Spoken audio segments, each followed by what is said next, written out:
posted in our Discord. If you're not in that and you would like to be, go ahead and talk to me after. But here, Avery, do you want to introduce the clinic?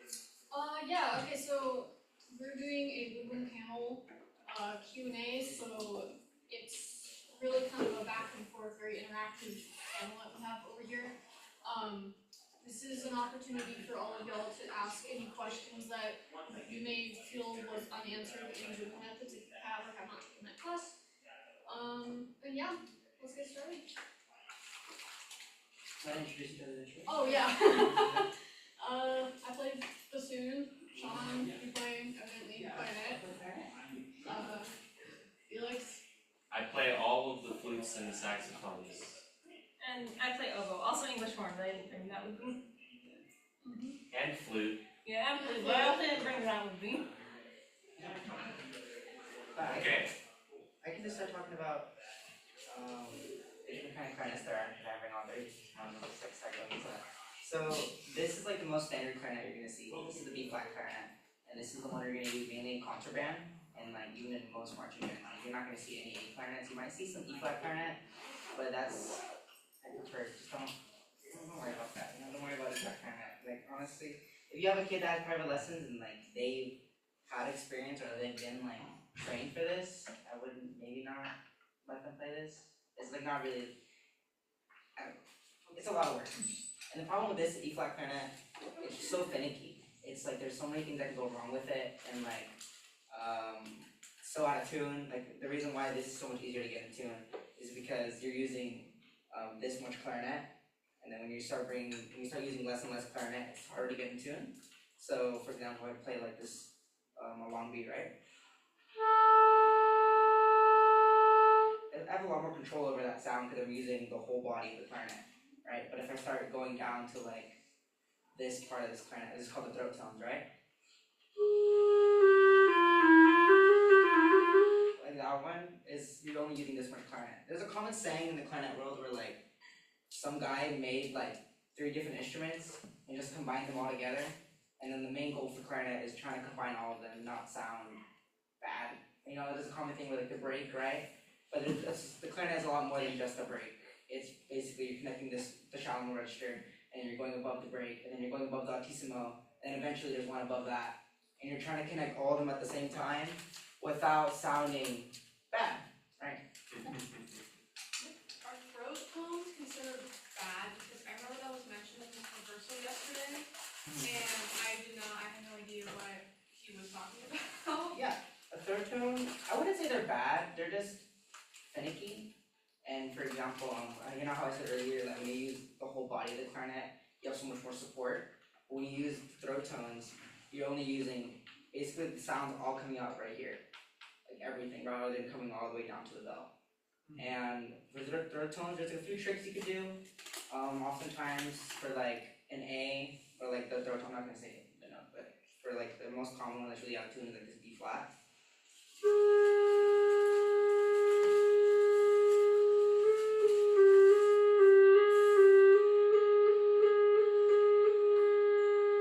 People try different things. Everyone has their own opinion on how to do it. Some clarinet players like putting all 3 fingers down.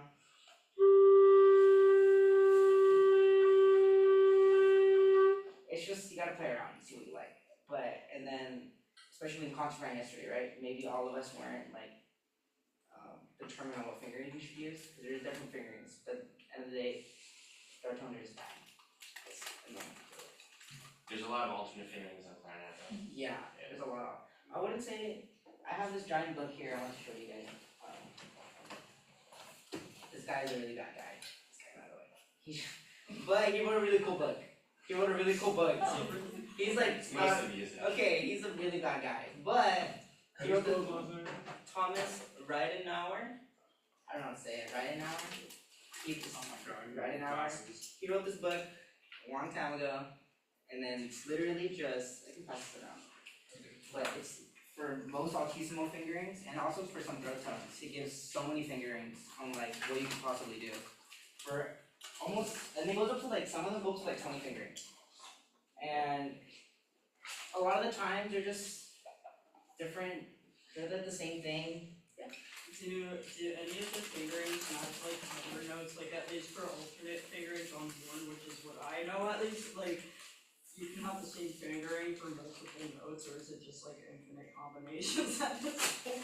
I think it gets, when you start getting past like the optimal concert F, when you start getting past that, fingers don't really matter, it's all about armature. So like, there is a standard fingering, and in that book it says like, number one, this is considered standard fingering, but these also work really well too. And so you just kind of have to decide which one you like the most. And that's true of the altissimo range on saxophone and on flute as well, that at some point it's just control squeaks. Yeah. That's a really good way to say it. But for example, you said the same fingering, right? There's I'm trying to think of one. There's a, I can't hit the note, but there's a you can go an octave above that one, and basically it's the same fingering as a G. But I don't want to embarrass myself.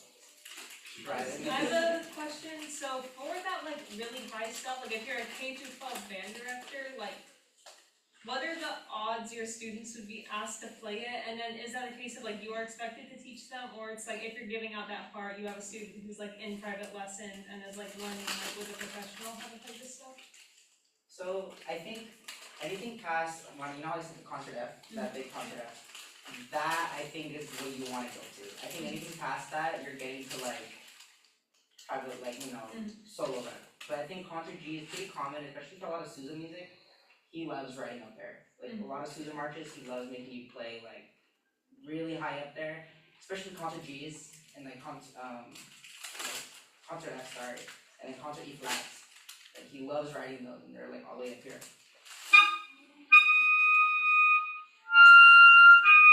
Like, he loves writing up there. So like I feel like for those alternate fingerings, you should maybe teach them the standard one, and then maybe like show them this book and being like there's other opportunities, like maybe there's other fingerings. But I think alternate fingerings are like a big thing for me because I think they make you play a lot more too. You know, because some of these standard fingerings do not work. Yeah, concert F, anything above that is like don't even talk about it.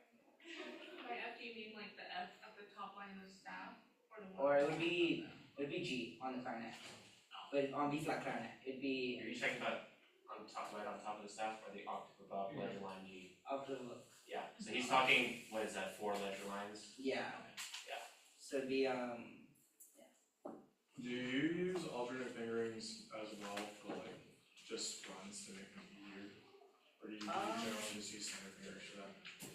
So depends. So on my A clarinet, I have most kids are not gonna have this, but this is I have an optional E flat key, and so this is just like so for example, instead of on this one I don't like you can really see it like there's like another key sticking out, right? And so for the alternate fingerings, I wouldn't say I use it most of the time for runs, but for example, I've been using this a lot in like some chamber music. So we go ahead.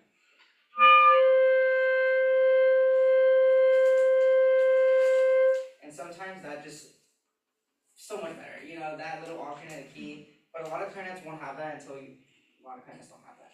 I usually don't use it for runs. I usually stick with the normal fingerings and just like hope I stay in tune. Because like Nobody can tell when it's no one the can, best. yeah. But when you're up there in that higher end though, you should the run should like fit the alternate fingering, if that makes sense. So like for example, there's a high G fingering where it's like 2, 2, 2, 3 pinky, and this is just not really practical when you're going like it's mainly meant for really pianissimo high concert Fs. But I wouldn't, if I was going up to the scale, I'd probably just go first finger. So yeah, the run definitely depends on like the fingering, but mainly only in optimal range, not really in like the shallow more and like anything else. Yeah. And then this is the E flat clarinet. Does anyone have questions either still about clarinet or any of the other instruments teaching? Yeah. Forgot what it's called. It's like the going over the bridge, the gap. What? The break. The break. When kind of teaching students of how to do that, what's like what do you say? I would say for like you mean like this one right here, like between the D, that's for the notes between D flat and D, right? And for those notes, honestly, I would say you really have to just, instead of you gotta blow through it, and you can't be scared of it. Because a lot of the time they're gonna be like a big shift in their mouth. They're gonna feel. I mean, you felt it too. And that B flat to B is like. And the thing is, they have to get used to like connecting the two halves of the clarinet. And so I would say like the biggest thing is they have to have a constant airstream. A good way to teach that is this little thing right here. A lot of teachers for clarinet will like, especially for younger kids, it's not really good, common in the US, but especially in like other places, they'll give them like a coffee straw. And then they'll tell them to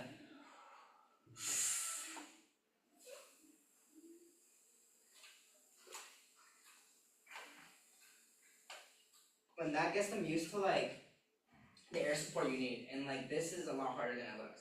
And some teachers will make them, you know that little ball thing, the breathing ball, where you blow into it? They'll make them blow through this, make the ball go up.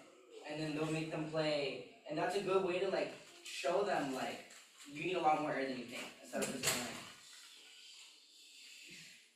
And I think the biggest thing is just air support, not necessarily like, there's like a magic trick to it. And this straw thing does a really good job of that. Or you can do this too if you don't have that. Something that I was taught, you guys wanna do this with me? It's like a cat hissing sound. So I don't know if you guys done this before for clarinet or anything, but especially for these instruments right here, especially for E flat clarinet, the sound, the air speed you kind of want to imagine in your head is.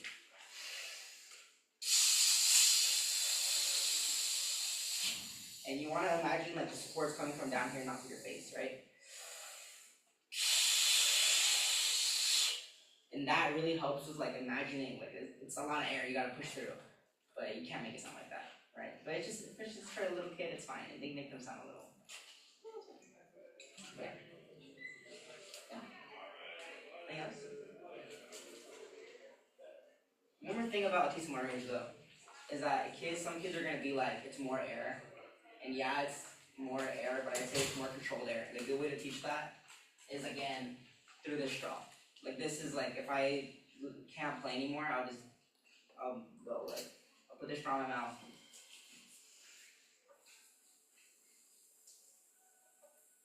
And I'll do that instead, just to like, at least get my air prepared for the phrase. So, yeah.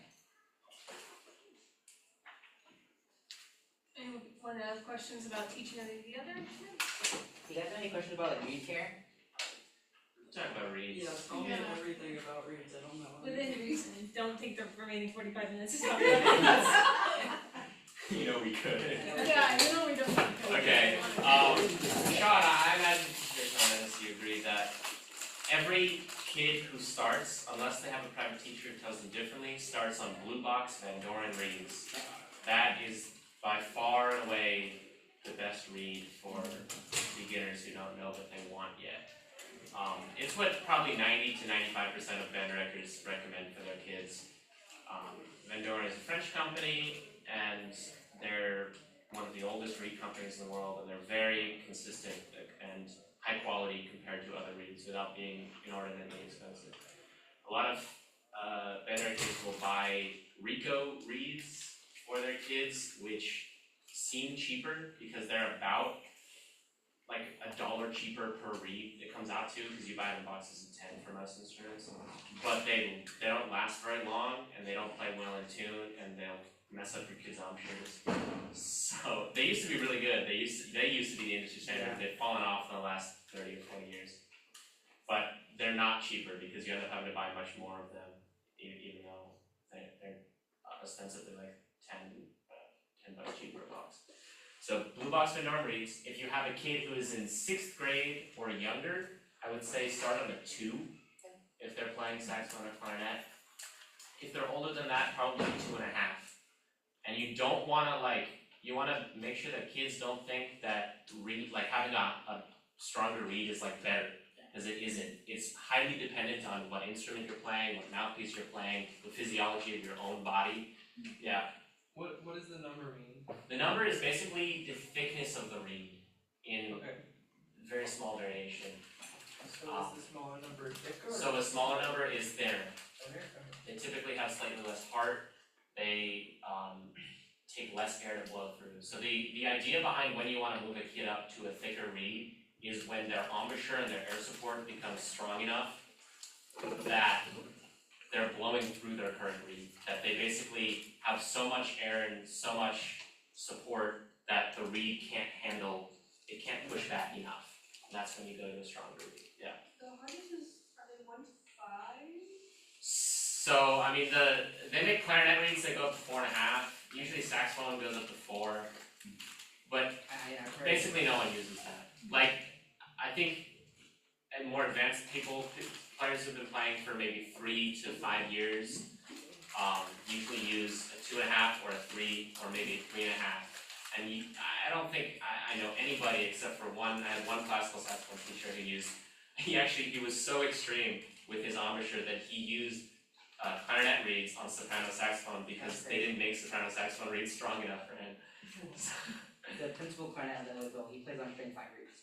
And I don't know how he does it, that's. But these are some freaks. These are not habits you want for Like, your I don't know kids. anyone else.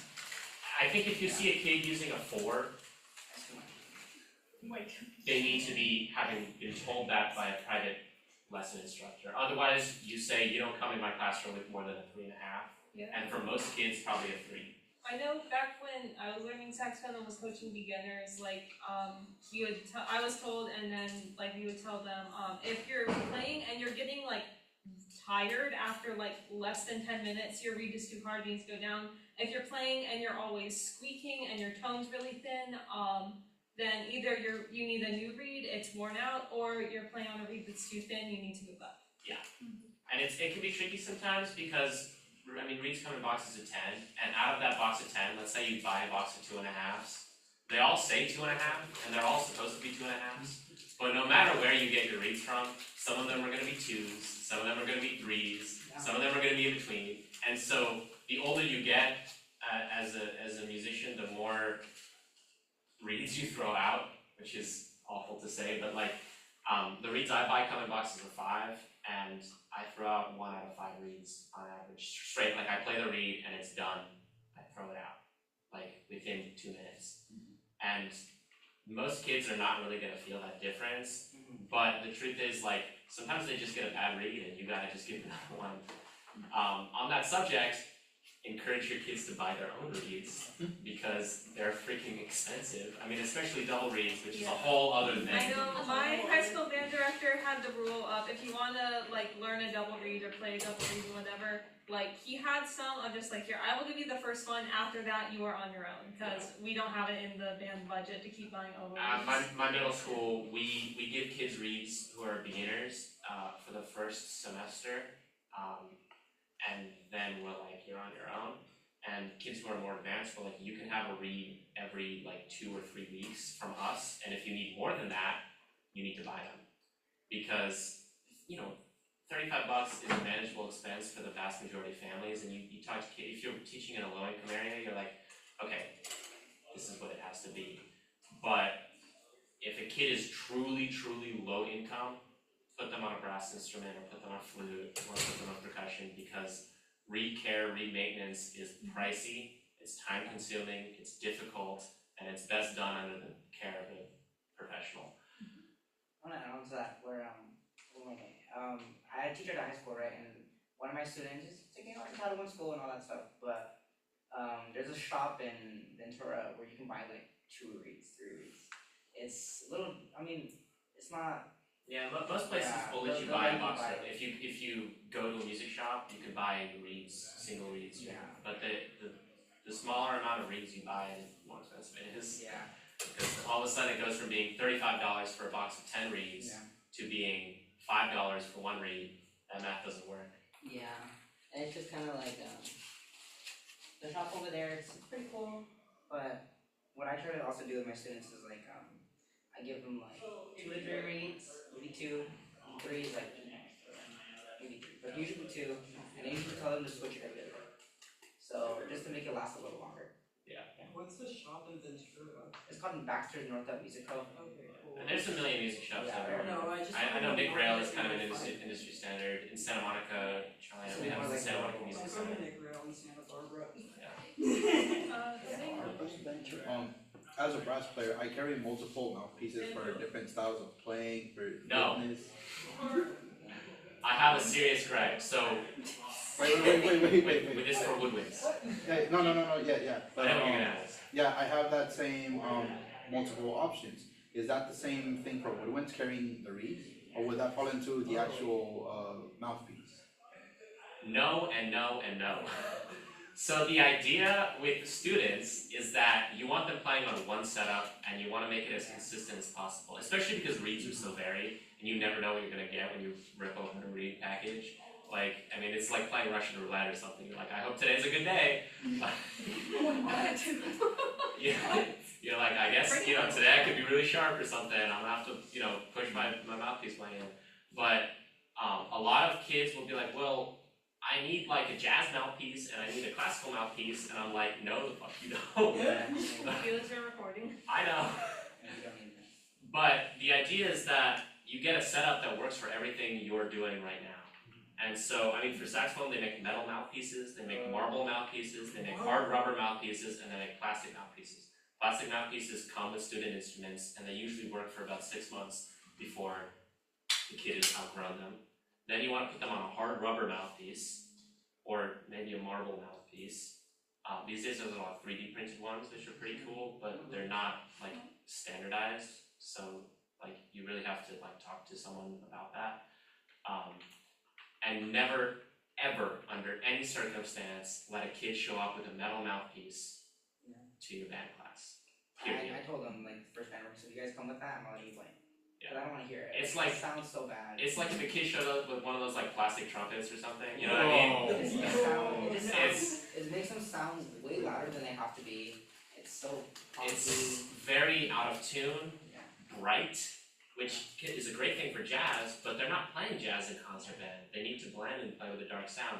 I, for my entire life, basically, from about 4 months of playing saxophone through a month ago, used the same mouthpiece, which is a Meyer 5.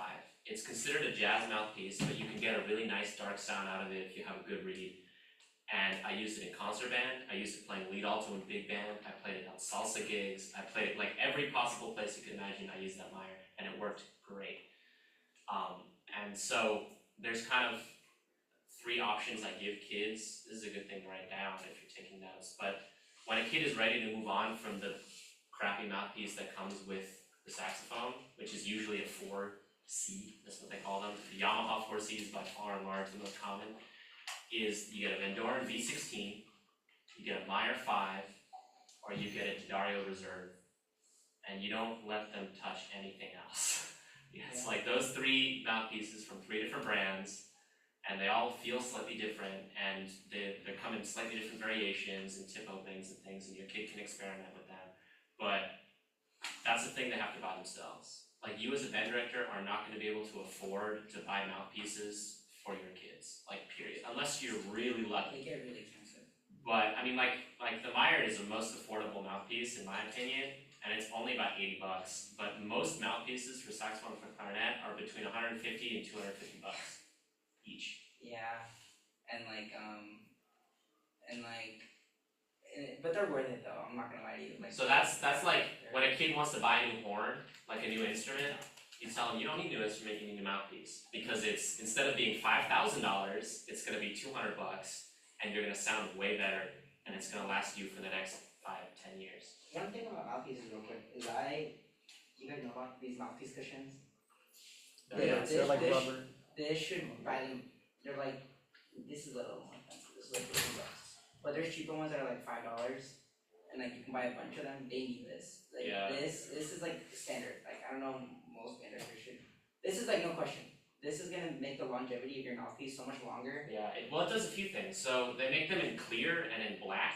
The clear ones are thinner, and the black ones are thicker. It comes down to personal preference for the kid which one they want to get. Yeah. But you could get like a little sleeve of like 10 of them for like 30 cents. I mean, they're ridiculously cheap because they're just little pieces of sticky rubber. And you put them on top of the mouthpiece, and what it does is it basically stops the top teeth from digging into the mouthpiece and ruining the mouthpiece. And it also provides a cushion for their teeth to land so that they can really feel in the mouthpiece like where it's coming from. And it's easier on the vibration on the teeth too.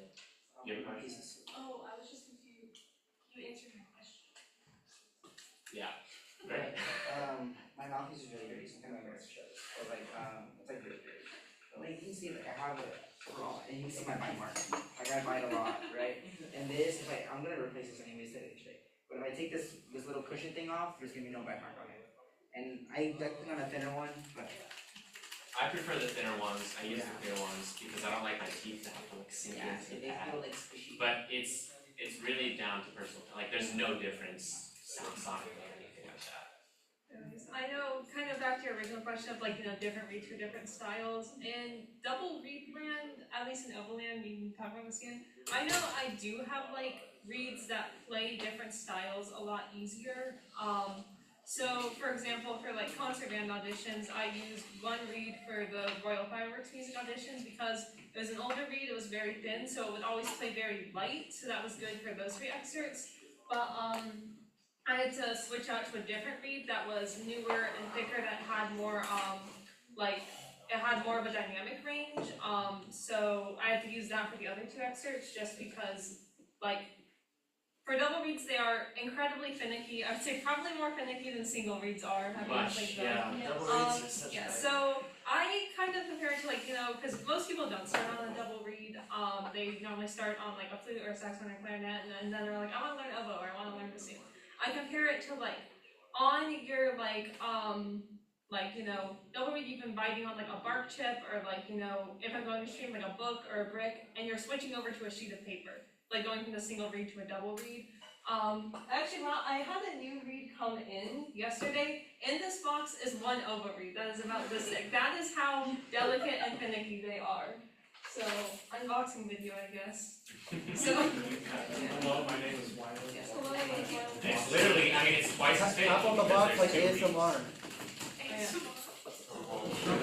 But so inside of this, they also most places that you buy double reads from, we can get into this if you have questions about it, because you can't buy double reads manufactured the same way you can buy single reads. So they'll send normally RVG. yeah, this is our Yeah, I know so, guys on the box. yeah, so there's the invoice and also again it's gonna be expensive. This read was like $40, $50 when you add on shipping for one read. So there's also the sense of it is the unfortunate price barrier, but double reads are costly, and due to how finicky they are, I would say if you have a kid who's kind of irresponsible, lost their instrument a lot, always breaking their instruments, is playing a single read and breaking their read every week, and they say I want to learn bassoon, I want to learn oboe, I would say no, or you gotta prove yourself the rest of the semester, and I'll let you switch in the winter.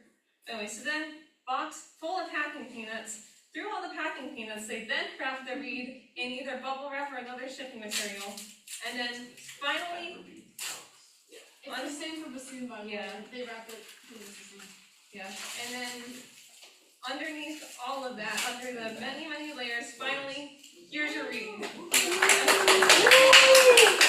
So that's I think the biggest thing, if a kid comes up to you and says, I want to learn oboe, I want to learn bassoon, you can't shy away, this is going to be It's a discussion with the parents. Yeah, you have to talk to their parents, just be look, here's the deal, student reads are going to be less expensive, but those are still going to be $20, $25 for one read, for a student oboe read. How much is a student bassoon read, would you say? When I started, I was buying Jones, which I don't really recommend because it's really you get 5 reads and maybe 1 or 2 will kind of work. But those were 12 to 15 about 7 years ago, so yeah, probably now it's probably about 20. Yeah. But yeah, so just discuss it is that they are fragile. There's the same thing of you might get the read and it just might not work. If you're ordering them through just a mass manufacturer, you find a read on Amazon, probably not going to work just at all. You are going to have to talk to the parents, the only way you can get a read for this is to pay someone to hand make it. You can't factory manufacture a double read very well. So just explain, look, your kid's really passionate about this and that, but the reads are finicky, they have to take care of them, and they're expensive. So just lay them out, and if the parents are cool with it, and the kid really, really wants to learn, then yeah. I've met quite a few double read people who make their own reads. How difficult is that? So I actually, I won't lie, it's very difficult. It's I started making double reads a little under a year ago, and I have made one successful read in that entire time. I made something that made a sound after a couple of months, and I told my professor, and she said you're about 8 months ahead of where I expected you to be at this point. So it is a long time. So yeah, I brought all the stuff. This is also something, as just a general band director, this is a parent decision and a private teacher decision, because as I'm going to show, double read equipment is not very safe. This is about the sharpest object you will ever hold in your life, because again, they are so thin, if you press on them at all while you're like shaking them, it will just crack in half, and it will be completely, like, you've lost, like, 6 hours of your life. But so they're very, very sharp. They're small. Again, like a double reed is about the length of my finger. You are carving something that's only this much on, and it's like on your fingertips. So you have to have incredible motor control. And like, if like, a 13, 14, 15-year-old is like making good progress on oboe, even if you think like, oh, you're responsible, this and that, again, parent decision and private teacher decision. I would not, as a band director, unless I was also privately teaching them oboe, feel comfortable saying, yeah, you're ready to start making reeds. Middle schoolers don't make reeds. Yeah. High schoolers make reeds if they've been taking private lessons for an extended period of time and their private teacher wants to teach them that. You have no agency over that decision. How much cheaper is it actually to make your own read? Significantly. Bassoon, I don't have like the crunched numbers, because I have also never really successfully made my own read. CSUN has some of the tools, not all of them, but yeah, it's probably cheaper. For the way I do, because at the moment, there's also different ways, like again, if you have a kid who's like really, really like into oboe or bassoon and like they're planning on continuing with it, I would also tell them like the moment you can tell like, yeah, you're going somewhere with this, tell them don't throw away your reeds when they break or they're dead, because part of it is the staple at the bottom of the reed, that's this little cork thing with the metal that the reed gets tied onto. You can cut the thread off, throw that in the can away, and then save this and use it to make a new reed. So there's that. So theoretically, they shouldn't ever have to buy a staple if they've been saving it up. So reed cane, if you buy it like completely pre-shaped, like it's already gouged and like cut into the shape of the reed, you just need to tie it and then carve it into like a plain reed. It's gonna be about $7 per piece for an oboe reed. I don't know about bassoon, but again, $7 versus $40 is pretty cheap. And then that extra cost comes into just because it takes like, if you're really, really good at making reeds and have done it for like years and can just like do it immediately, it's gonna take you maybe about an hour per reed. Maybe a little bit longer because you have to spread it over the course of a few days. But in the beginning, it's gonna take you like 6 to 8 hours per reed. Yeah. So for bassoon, they sell like on RDG, they sell bassoon blanks, like reed blanks. So they're pretty much like an unfinished reed. Yeah, I have.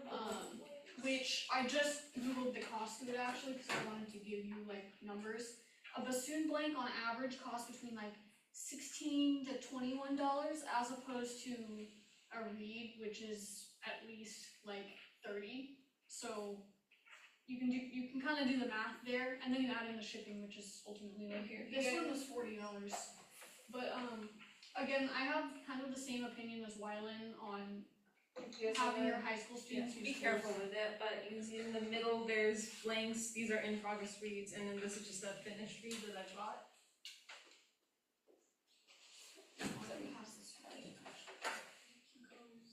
Okay, there's also the thing of if your kids start getting into reed making, like they can pick their own thread colors and like, I don't know, that's fun. Oh, it's green. That's a good segue back to single reed, because there are a lot of novelty reeds out there. There are like sampler packs and there are flavored reeds. Which you can probably imagine is not a great idea. And if a kid shows up with something like that, you just take it away. You're like, your parent can come after school and get this back from you. Oh, also I wanted to add something. So with oboe and bassoon, they come. I think Wylan showed y'all like the plastic case Oh, yes. that it comes in. I am so Yeah. against students. Do not let your students keep Maintaining these, their tell reads. them you need to get a You need- read case. I mean, mine's obviously, I'm a more advanced player, but I have my rotation of reads that I keep in here. For beginning students, I'd recommend a case that can hold maybe like 3 to 5 reads, because they're probably not rotating through as many as like us. But yeah, definitely do not be using those in case they come in. How do all of you guys feel about synthetic reads? Okay, it's a touchy subject because it's a rapidly evolving field. Every couple of years, there's a new reed company makes a new synthetic reed that is better than any that has come before it. I tell my kids, because they ask this question too, because if I'm like, you have to buy your own reeds, they go and they look it up and they see this thing, it's like one reed, and they're like, oh, this is gonna last forever. They don't. Unfortunately, synthetic reeds last on average between 2 and 3 months, and which is way longer than a normal reed. A normal reed lasts anywhere from 2 days to 2 weeks. Really, I wouldn't keep it for more than 2 or 3 weeks. And so these synthetic reeds, you know, they're like, well, I'm saving like 30%. And well, you're not really, because they don't sound good. Yeah. Also, to add on to that, I think that rotating reads is a good skill to know. Even though maybe these kids are not rotating reads, but it makes them more aware of like how to prepare your sound more. And with synthetic reads, it just kind of like some players are really like accomplished players and they play them all the time. But usually synthetic people who play synthetic reeds also know how to care for like cane reeds, and they also know how to but like for example, my teacher was like, you need to know how to like take care of your own reed before you, because if you have a student in the future and they don't like synthetic reeds, and like what are you gonna teach them? So I think you have to know both. Synthetic reeds just sound bad. That's what it comes down to. I would say in terms of, because do they have synthetic reed for bassoon? They do. I tried it. It didn't. Yeah. I mean, I got one that was nicer, but I didn't really like the tone that I got. There's they like just over summer released like a new synthetic reed for oboe and English horn in the American cut instead of the European cut. Because there's also the thing to consider, because double reeds are handmade. Again, if you're ordering if you're ordering like student reeds, then most people are just going to create it the same way, just something very thin that's easy for your students to play on. When your students get more advanced and they start ordering the more advanced reeds, there's a lot of like discrepancies, and different reed makers have their different styles because they tailor it to their own embouchure, and that's how they know how to make it. So if a student's like, I like switched up to like an intermediate reed and like now suddenly I can't play, like was I just not ready? It's like, well, you might have been ready, but you know, they just might have a completely different like mouth shape and embouchure than you do, so that's why it's not working. So that's also why oboe and bassoon are just like, you know, stereotypically very hard to learn, because there's just that, you know, there's no one size fits all for oboe reeds really and bassoon reeds. Or for anything woodwind related. Yeah, but for that I would say, from what I've heard, they're actually pretty good. I haven't been able to try that because they're also $150 for one reed. So that is above my price range, probably going to be above a middle or high school student's price range. The reviews that I've heard have all been like, they're not bad. I would use this on a day where like the weather suddenly changes and none of my organic reeds are working. Because that's the advantage of synthetic reeds, you don't need to soak them, so they're also good if you're like playing in like a pit and you're switching instruments constantly and you're like worried about your reed drying out. What do you say it's like best for outdoor? Because the only time I've seen a synthetic double reed was for like someone playing bassoon at like. Yeah, I was gonna say that's the other thing, is you can use them for outdoors, like if you're worried about like, you know, it's really hot or it's really dry outside. Yeah. Woodwind instruments don't do well in the sun. No. Yeah. I also, really quick before another question, I also remembered, so with learning oboe specifically, and I don't know of any other woodwinds that do this, a student model oboe just strips down on the number of keys it has. A student model oboe will not look like this, it will not have this much silver, so your students will not be able to play all of the notes. There are some for example, this oboe has like 3 or 4 different ways to play the note F. A student model is going to have 2, because it's not going to have this key, it is probably not going to have a low B flat key. It's not going to have this key, will not have, basically, if you just look up like student versus professional model oboe, a student model is just stripped down. The reason being, every single like piece of metal that's separated by like a little divot here is its own thing that can break and get out of alignment and just ruin the whole oboe. And so again, because like, you know, a 12-year-old is probably not gonna be that careful with their instrument, they just strip it down to like the essentials of what you need for it, just to kind of prevent that. So that's another thing, if you know you have a middle schooler who wants to learn an oboe, just know they're not going to be able to play the full range of it probably. I mean, that's true of anyone who's starting on an instrument, but like less so because of their skill, more so because they're just not giving them this key. They're just not giving them a double octave key. So that's just, it's not gonna be a problem for like middle school repertoire, but again, just something to know so you or your students don't like open your case and they're just like, what is this?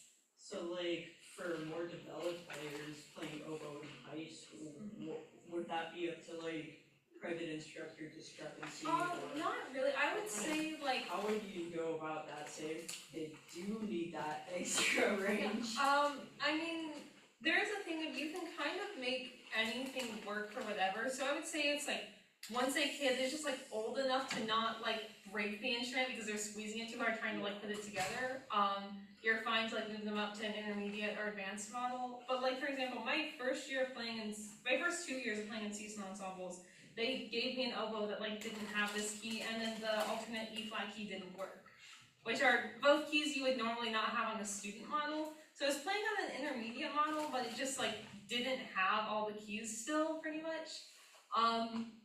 So with that, it's just like some runs are gonna be less convenient to do, but like, you know, if you have a high schooler who's like really good, but you only have like a more beginner model available, they can like make it work. It's just gonna be less convenient. I mean, it's worth noting, I mean, you can tell me otherwise, but I have yet to see a student who played a double reed bassoon or oboe who didn't have some kind of private instruction either provided by the school or by their parents. I mean, I didn't until I was a sophomore, so. Yeah.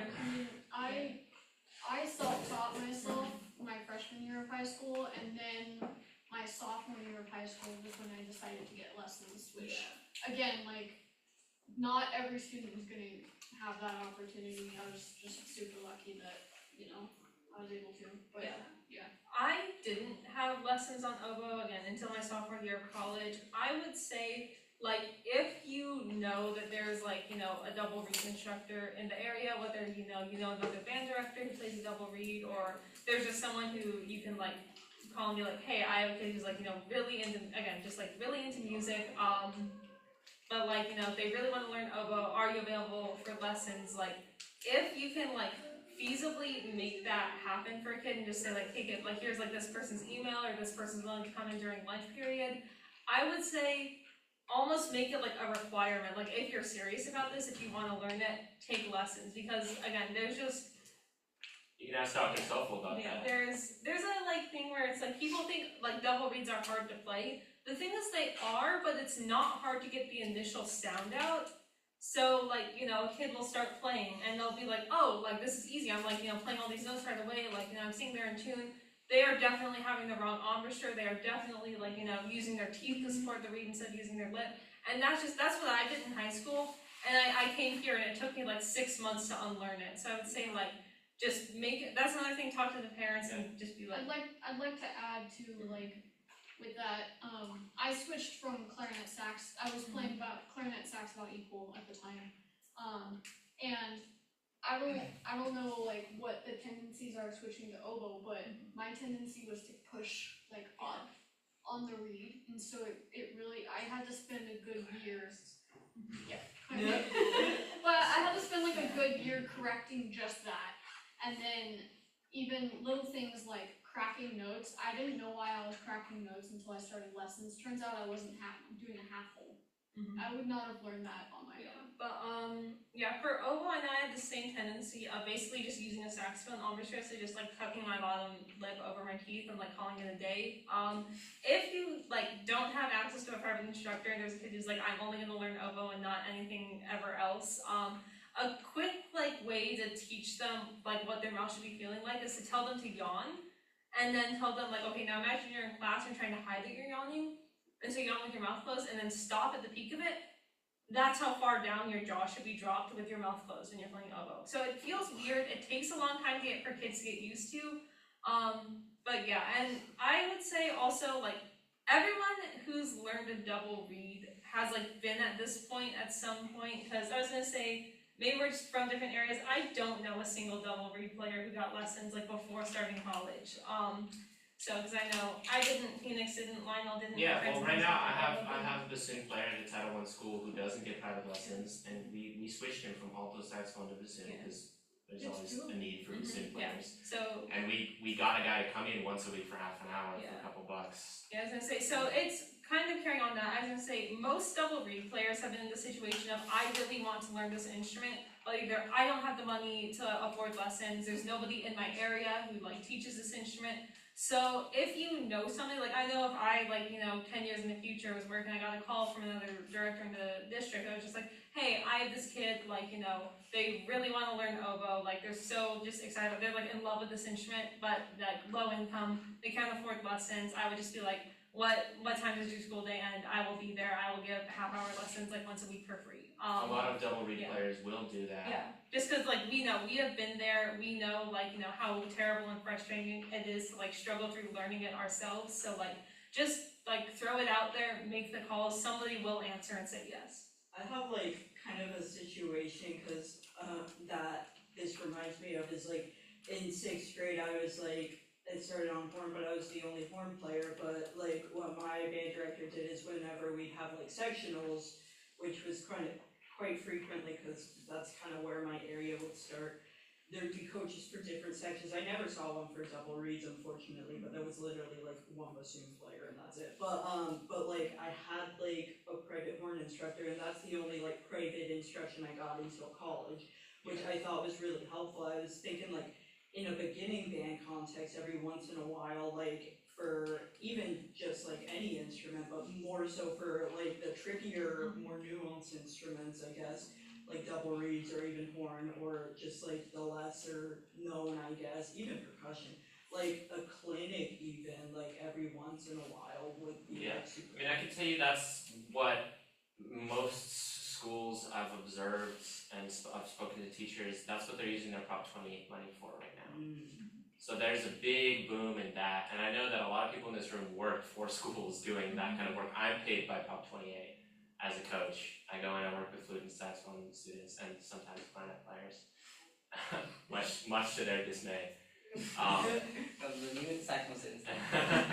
And so that's really, especially in California, but across the country, I think, even if it's just for one day, if you get somebody to come in and play bassoon or play oboe for your double reed player, or flute, if you're not a flute player, describing how flute feels is ridiculously difficult. Flute and violin, I think, are two of the hardest instruments to start on and make a decent sound on. When I started playing flute in 4th grade, it was 2 weeks before anyone in the class made a sound on the head joint that was acceptable. I mean, it's really, really steep at the beginning to start on flute.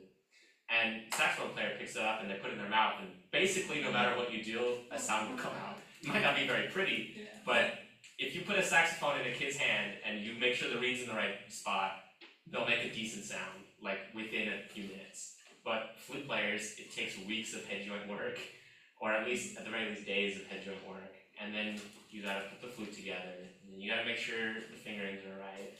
And then, so having someone come in and be like, this is the flute, this is how you make a sound, crash course in, 50 minutes, this is everything you need to know about the flute, that sets your kids up for success more than anything else you as a band director can do, unless you decide, okay, I'm gonna learn how to play flute this year. Which, I know has happened, I've had teachers who are clarinet players, and they were like, okay, this year I'm gonna learn how to play saxophone, this year I'm gonna learn how to play French. The band director where I work is primarily a saxophonist. He also plays a little clarinet, and he was like, our second level band, our intermediate level band, is split between brass and percussion in one class and woodwinds in another class, which is really great if you do that. And for his brass class, he learned French horn. He was like, I'm gonna learn horn and just use horn to demonstrate stuff, because we need more horn players always. And it's interesting, and I'm just gonna do it for fun. That was his experiment for like a year or two. It's like, I'm gonna figure out how to make horn work as an alto player. Is this the same range? Even like in small, cause I come from a smaller area, it was hard for me to even find a horn instructor that was affordable, so like, I definitely like, that's another thing I like feel the need to consider is like, area-wise, if you're in a smaller area that doesn't have a big music hub, I guess, it's a bit harder to find those It resources. is, yeah. I want to bring something up. Yeah, see when orchestras are in town. For clarinet armature, Yeah. I went Yeah, to like Casmic, that and then I met this one person over there, right? And it was a clarinet panel. I don't know, I'm really nerdy. And it was about getting kids started on clarinet. And the biggest thing for clarinet is like we use too much jaw pressure, right? And that leads to a lot of problems in the future. But like the biggest thing she advocated for was like these things called like armature like preparation stuff before you start playing.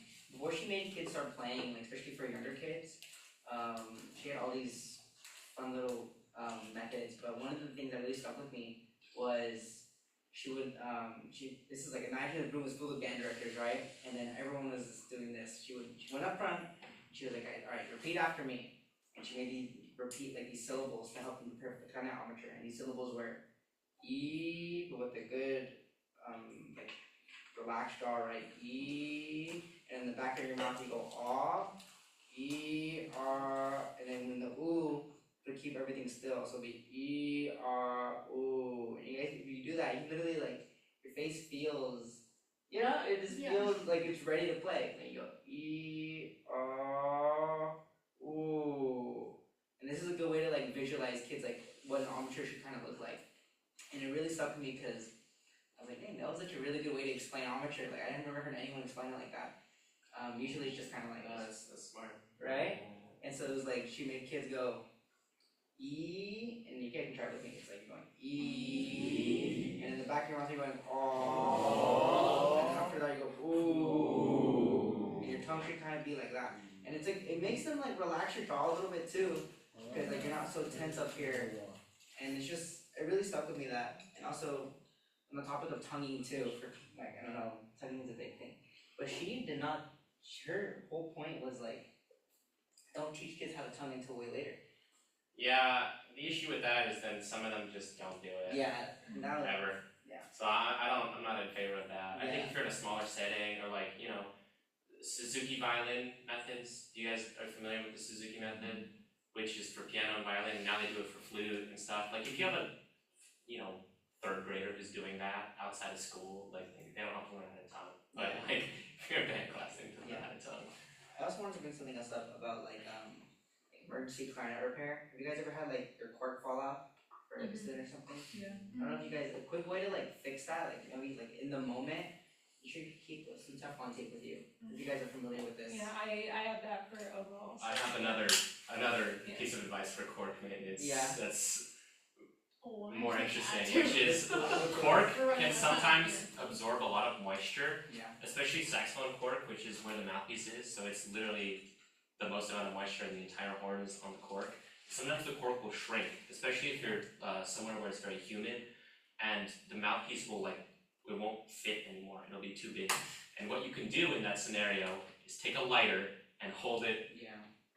around the cork, and literally it won't catch on fire because it's not how it is. It's still too wet. But if you hold it there, the cork will expand, and that way you can actually fit it on there. Then you'll need to put some cork grease. But I wanted to, because we have very little time, I wanted to add something else too. I wanted to talk about flute because we haven't yet, and it's very different. One more thing on like the whole corks thing, bassoon actually either has cork or thread. So I wanna add that if you have like bassoon that has thread around it, you're not gonna be using cork grease. It's not, huh? No, but like, if you have a student with a thread, like bassoon with thread, and like they're coming from clarinet or sax, they might be used to using cork grease, but like, yeah, no. Okay, I want to answer any flute questions because we haven't talked about flute, and it's very, very, very, very, very, very different from every other instrument ever that exists ever. So I want to talk about it. how do you handle like the kid's frustration without being able to make a sound? Delicately. Okay. But like, is there anything small and physical you could do with the instrument in the meantime? No. No. So here's what I do for beginning flute players is we start with the head joint, and if they're a little bit older, it takes them less time. Like my middle schoolers, we just went through a beginning band cycle right a few weeks ago, and they're already playing on the full flute, and they've been playing for 2 weeks. So it took them 2 days versus 1 day to get it together, and basically what you want to instill, especially if you're teaching a beginning band class where it's not just a homogeneous flute section, like at an elementary school or something. If you're teaching a beginning band class, flute players, especially if they're little, like to get lightheaded and pass out. Because what they're doing is they're doing this. And if you do that enough days in a row, enough times in a row, you will pass out from lack of oxygen.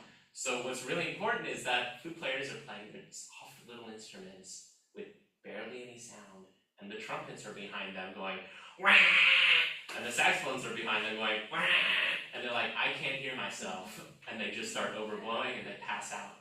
I know for me, what I do is I'm always just like, if a kid is like, you will occasionally have the kid who just like gets it right away, and it's like, okay, awesome. For the vast majority that don't, like, I am upfront with them on, you guys have the hardest job in the beginning because all the other instruments, you are funneling the sound, like all of your air just straight into it.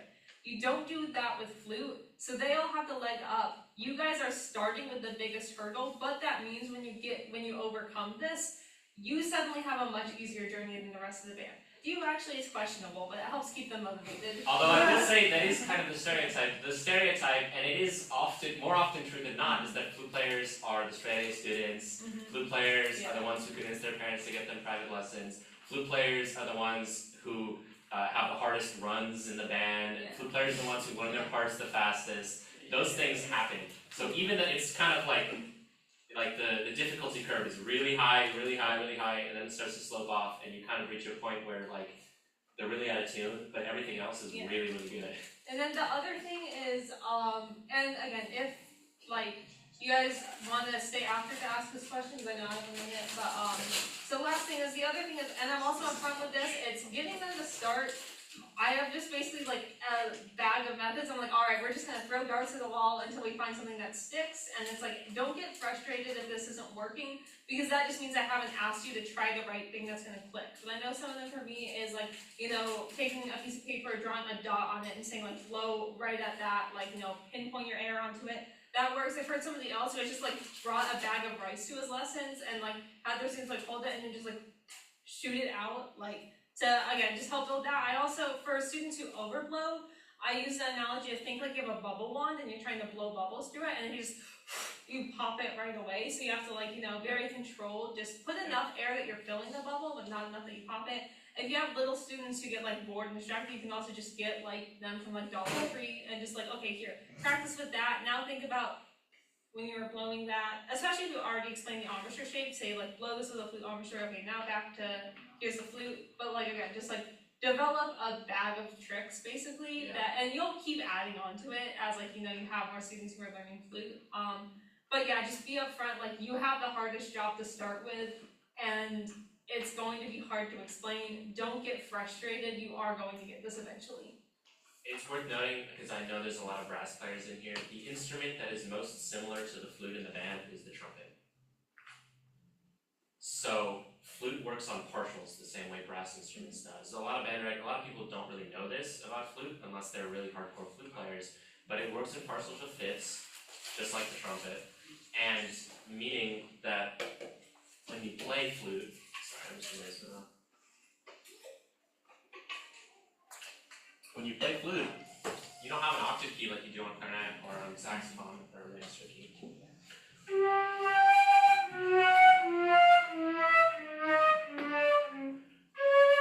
A lot of fingerings have have 2 octaves that they can play, and depending on how the kid's body is structured, when they start playing, they'll start playing the lower octave or the higher octave, and it's important to get them to recognize that they need to learn both and all that stuff, but that it's okay that they're playing the higher octave and everybody else is playing the lower octave, or whatever, vice versa, whatever it is within your little cohort of flute players. Because it's just the natural thing that happens, and it's very, very, very difficult to control the fine throat and tongue muscles that change the partial on flute. And unlike a brass instrument, there's no feedback, right? When you're playing a brass instrument, there's resistance, too much resistance in the case of trumpet sometimes, right? Or French horn. And you can feel the vibrations happening. You can't feel that on flute. The air just goes out and it doesn't come back.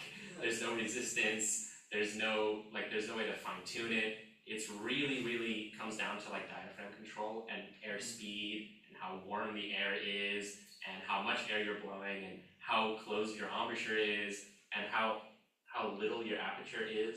Flute has the smallest hole of any instrument in your mouth because the air doesn't get funneled. Like when you play a single reed or a double reed, it gets funneled between the mouthpiece and the reed, or the reed and the reed. Or when you play a brass instrument, it gets funneled into the mouthpiece into a small tube, right, before it gets bigger. Flute, there's none of that, meaning it's all happening with your lips.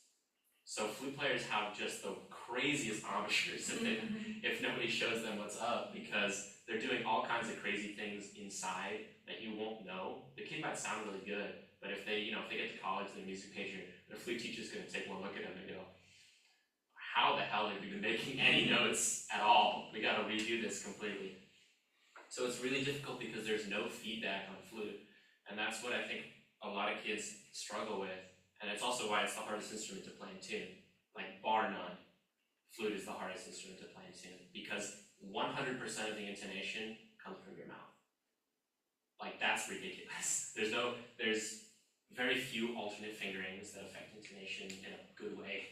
There's no way to adjust this on the fly, right? The only thing that you can do is roll in or out, and you can only do that a little bit. Maybe if you're 5/10 cents sharp, 5/10 cents flat. So it all has to happen up here, which is really, really hard, especially on student model flutes where they might not naturally play in tune. So that's my flute rant. And then also, I have a piccolo here. I'll just say, don't let anybody play piccolo unless they've been playing flute for 3 years or have a private instructor, because it'll really mess up their flute embouchure. Yeah, and then since we are out of time, just one more thing I wanted to add that I remembered. For people who are switching from double reed or to double reeds from other instruments, they're going to think, just like I can like pull a saxophone mouthpiece in or out to affect intonation, I can pull my reed in or out a little bit to change it. You can't. That is another, like, your intonation is going to be embouchure dependent. Just wanted to throw that out there for, again, just like, you have a student who wants to switch and can't afford a private instructor, like, what you just like tell them right off the bat to help them not completely screw themselves over for like 4 years. Yeah, I mean, as you can see, like, this just goes on and off, like, it's not like a clarinet or sax where you can kind of just adjust it. So, Yeah. But anyways, yeah, if you guys have any more questions, then any of us who can stick around will stick around, but I'm not gonna hold any of us. I know we have class in like 30 minutes or so if you guys wanna go eat lunch and stuff, but thank you all so much for coming. Next week we will also be having a Friday clinic, so if this time works for you, please keep showing up, because if we don't have people come to Friday clinics, we might not be able to still have them. So if this is more convenient than you to Thursday, please show up, tell other people, hey, like, come on Fridays if you can't come on Thursdays. But yeah, thank you all. Thank you.